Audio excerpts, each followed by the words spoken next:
Welcome back, beautiful humans, to Kick Up Flicks. My name is Chris D, and I hope you guys are having a wonderful day. For the Shaman King, from episode 1, we find out that that character at the end, at the start of 2, it is none other than Ren. Now, we know that his spirit partner is Basin, and they look like they work together, but we quickly find out that it's more about a dominant thing.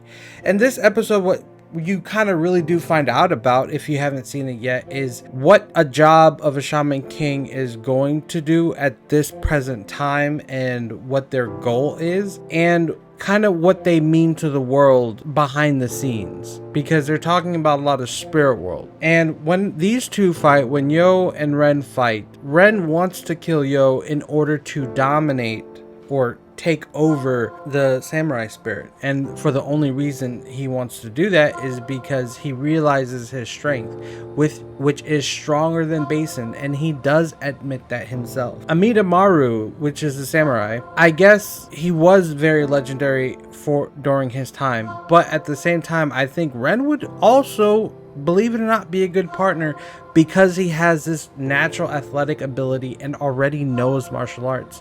So I'm guessing with both of their abilities combined, they would probably be a very unstoppable team. And it does lead into the fact that Ren might have more than just one spirit that he maintains, because he says, "Join me." And I'm assuming that he's allowed to have more than one, which I cannot wait to see how many you can have. And it does look like integration is a thing, because we find out very quickly that Yo is only using 10% of the samurai spirit's energy, or skill or power. Ren, on the other hand, is using 100% integration, but he's using it by force. Yo believes that he can be friends and they can eventually get stronger, and that's exactly what we see, is that when they are on the same mind, their power is pretty much endless. But at the same time, at the very last strike, you can see that it was very exhausting to use 100%, because I don't think Yo has ever done that before, but he did learn something new. He did push the boundaries, and that is one thing I actually kind of like about what Ren did for Yo, which is he made him expand into his more shaman powers that he never probably used before, and nor did he learn. But it also goes to show that Yo has a lot of learning to do in this episode.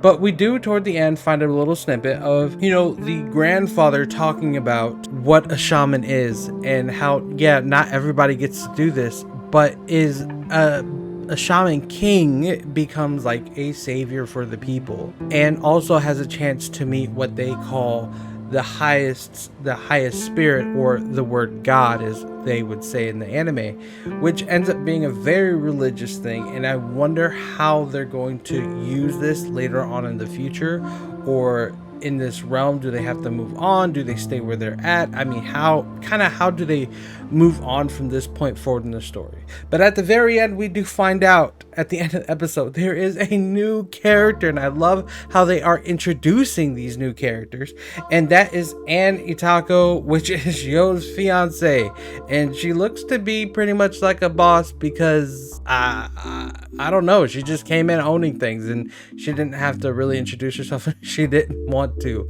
and she looked kind of disappointed in Yo, not to be honest. But I can't wait to episode 3. Let me know what you think. But if you like this and you want to see more, subscribe, hit that bell notification, and hit that like button, because it helps me with the YouTube algorithm. Thank you, and have a wonderful day. Peace.